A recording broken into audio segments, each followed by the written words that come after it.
আচ্ছা, এই যে আমাদের পৃথিবীতে এত এত প্রাণী, লক্ষ লক্ষ, এদের সবাইকে আমরা চিনব কিভাবে? মানে বিজ্ঞানীরাই বা কি করে এই বিশাল বৈচিত্র্যকে একটা গোছানো সিস্টেমের মধ্যে ফেলেন? চলুন আজ আমরা প্রাণী জগতের শ্রেণীবিন্যাসের সেই দারুণ ইন্টারেস্টিং জগতে একবার ডুব দিই। দেখব কিভাবে একদম সরল প্রাণী থেকে ধীরে ধীরে আজকের এই জটিল প্রাণীদের উদ্ভব হলো। তো আমাদের এই সফরে আমরা মূলত 5টা স্টপে থামব। প্রথমে পুরো প্রাণী জগতের একটা ম্যাপ বা নকশা বোঝার চেষ্টা করব। তারপর দেখব সবচেয়ে সরল প্রাণী কারা, সেখান থেকে এই গ্রহের সবচেয়ে সফল পর্ব, আর একদম শেষে আমরা নিজেরা কোথায় আছি সেটাও খুঁজে বের করব। চলুন তাহলে শুরু করা যাক আমাদের প্রথম ধাপ দিয়ে, প্রাণী জগতের মানচিত্র। এই ম্যাপটি কিন্তু আমাদের পুরো জীবজগতের ব্লুপ্রিন্টটা বুঝতে সাহায্য করবে। এই যে চারটা দেখছেন, এটাকে বলতে পারেন প্রাণী জগতের একটা ফ্যামিলি ট্রি। বিজ্ঞানীরা ঠিক এভাবেই প্রাণীদের গঠন আর বৈশিষ্ট্যের উপর ভিত্তি করে বিভিন্ন দলে ভাগ করেন।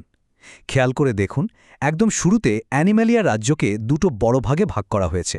একদিকে পরিফেরা, যাদের কোনো টিস্যুই নেই, আর অন্যদিকে বাকি সবাই, যাদের শরীরে সুন্দর গোছানো টিস্যু আছে। বলতে পারেন এখান থেকেই জটিলতার দিকে যাত্রাটা শুরু হচ্ছে। এবার সংখ্যাগুলোর দিকে একবার তাকানো যাক। কি অসান্য ব্যাপার, তাই না? শুধু এই কয়েকটা পর্ব দেখলেই বোঝা যায় প্রাণী জগৎটা আসলে কত বড়। আর আর্থ্রোপোডার সংখ্যাটা একবার দেখুন, 12 লক্ষের বেশি। মানে বাকি সবাইকে একসাথে করলেও এর ধারে কাছে আসা মুশকিল। এই সংখ্যাগুলোই আসলে বলে দেয় পৃথিবীতে জীবনের বৈচিত্র্যটা কতটা অবিশ্বাস্য। বেশ, এবার আমাদের ম্যাপে প্রথম স্টপে যাওয়া যাক। আমরা শুরু করছি প্রাণী জগতের সবচেয়ে সহজ সরল সদস্যদের দিয়ে, পর্ব পরিফেরা, যাদের আমরা চিনি স্পঞ্জ নামে। সমুদ্রে এই যে এত সুন্দর রঙিন জিনিসগুলো দেখা যায়, অনেকেই হয়তো এগুলোকে গাছপালা বা প্রবাল ভাবে, কিন্তু না, এরা আসলে প্রাণী। পরিফেরা পর্বের সদস্যরা দেখতে যতটা সাধারণ মনে হয়, এদের গঠন কিন্তু ততটাই স্পেশাল। প্রশ্ন হল, এদেরকে প্রাণী বলা হয় কেন? কারণ এদের দেহ অনেকগুলো কোষ দিয়ে তৈরি, কিন্তু সেই কোষগুলো মিলে কোনো টিস্যু বা অঙ্গ বানায় না। অনেকটা যেন একটা কোষের কলোনি। এদের সারা গায়ে থাকে ছোট ছোট ছিদ্র, যেগুলোকে বলে অস্টিয়া। আর এরা বড় হলে কোনো একটা কিছুর সাথে নিজেকে আটকে রাখে, মানে এক জায়গাতেই জীবন কাটিয়ে দেয়। আর এই ছবিটা দারুণভাবে দেখাচ্ছে যে এরা কিভাবে বেঁচে থাকে। এদেরকে ছিদ্রযুক্ত প্রাণী বলার আসল কারণ হল এই ছিদ্রগুলো দিয়েই পানি এদের শরীরে ঢোকে। এই যে একটা বিশেষ নালী ব্যবস্থা দেখছেন, এটার মধ্যে দিয়ে পানি চলাচল করে, আর সেই পানির স্রোত থেকেই এরা খাবার আর অক্সিজেন নেয়। এটাই এদের বেঁচে থাকার মূল কৌশল। পরিফেরার সরল গঠন থেকে এবার আমরা বিবর্তনের পথে আরেকটু এগোব। এবার পরিচয় হবে নিডারিয়া পর্বের সাথে। এরাই কিন্তু প্রথম প্রাণী যাদের শরীরে সত্যিকারের টিস্যু তৈরি হয়েছিল। জেলিফিশ, সি অ্যানিমন, প্রবাল, এদের কে না চেনে? এরা সবাই হলো নিডারিয়া। এদের দেখতে যেমন সুন্দর, বিবর্তনের ইতিহাসেও এদের আগমনটা ছিল একটা বিরাট বড় লাফ। তো এদের বিশেষত্বটা কি? প্রথমত, এরা ডিপ্লোব্লাস্টিক, মানে খুব সহজ করে বললে এদের শরীরটা মাত্র দুটো কোষের স্তর দিয়ে তৈরি। আর এদের দেহের ভেতরে যে ফাঁকা জায়গাটা, যেটাকে সিলেন্টেরন বলে, ওটাই এদের পেট বা পাকস্থলীর কাজ করে। তবে এদের সবচেয়ে পরিচিতি হল নিডোব্লাস্ট কোষের জন্য। এটা এক ধরনের দংশনকারী কোষ, যা দিয়ে এরা শিকার ধরে আর নিজেকে বাঁচায়। এবার আমরা এমন একটা পর্ব নিয়ে কথা বলবো যারা সংখ্যা আর বৈচিত্র্যের দিক থেকে এই গ্রহে আনডিসপিউটেড চ্যাম্পিয়ন। এরা হলো আর্থ্রোপোডা পর্বের সদস্যরা। সংখ্যাটা আবারও দেখুন, 12,57,040।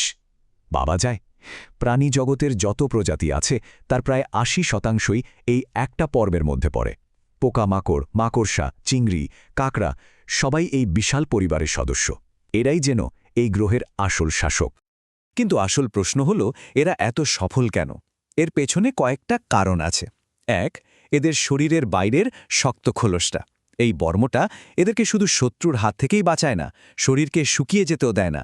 ফলে এরা ডাঙাতেও দিব্যি টিকে থাকতে পারে। আর 2 নম্বর হল এদের সন্ধিযুক্ত পা। এই পাগুলো হাঁটা, সাঁতার কাটা, শিকার ধরা, এক এক কাজে এক এক রকমভাবে তৈরি। এই অভিযোজন ক্ষমতাগুলোই এদেরকে জল, স্থল, বাতাস সব জায়গায় রাজত্ব করতে সাহায্য করেছে। একটা সাধারণ পিঁপড়ে আর একটা মশা, দুটোই কিন্তু আর্থ্রোপোড। এই দুটো ছবি দেখলেই বোঝা যায় যে একই পর্বের প্রাণী হলেও এদের মধ্যে কতখানি পার্থক্য থাকতে পারে। এদের জীবনযাত্রা, আকার, খাদ্যাভ্যাস সবকিছুই একদম আলাদা।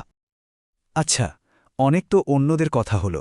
এবার চলুন আমাদের নিজেদের পর্বের দিকে একটু তাকাই। দেখি এই বিশাল প্রাণী জগতে আমাদের জায়গাটা ঠিক কোথায়? এই যে লক্ষ লক্ষ প্রজাতির কথা আমরা জানলাম, স্পঞ্জ থেকে শুরু করে পোকামাকড় পর্যন্ত, এই বিশাল ভিড়ের মধ্যে আমরা মানুষেরা ঠিক কোন জায়গায় পড়ি? আমরা হলাম করদাতা পর্বের প্রাণী। মাছ, উভচর, সরীসৃপ, পাখি আর স্তন্যপায়ী, অর্থাৎ সব মেরুদণ্ডী প্রাণী এই পর্বের মধ্যে পড়ে। এই ছবিটা দেখাচ্ছে সেই বেসিক ডিজাইনটা যা আমাদের সবাইকে সব কর্ডেটকে এক সুতোয় বেঁধে রেখেছে। প্রত্যেকটা কর্ডেটের জীবনে কোনো না কোনো পর্যায়ে এই 4টা বৈশিষ্ট্য অবশ্যই থাকে। যেমন নোটোকর্ড, যা আমাদের ক্ষেত্রে মেরুদণ্ড হয়ে যায়। পৃষ্ঠীয় ফাঁপা স্নায়ুরজ্জু, যা দিয়ে আমাদের মস্তিষ্ক আর স্পাইনাল কর্ড তৈরি হয়। গলবিলীয় ফুলকারন্ধ্র, যা আমাদের ভ্রূণ অবস্থায় থাকে, পরে কান আর গলার অংশ হয়ে যায়। আর হ্যাঁ, পায়ু পরবর্তী লেজও থাকে, যার সামান্য অবশেষ আমাদের কক্সিস বা লেজের হাড় হিসেবে এখনও আছে। এটাই আমাদের সবার সাধারণ পরিচয়। তাহলে একদম সরল স্পঞ্জ থেকে শুরু করে আজকের জটিল মানুষ পর্যন্ত জীবনের এই যে বিশাল বৃক্ষ, এখানে আমাদের আসল পরিচয়টা কি? আমরা আসলে এই বিশাল বৈচিত্র্যের একটা ছোট্ট অংশ মাত্র।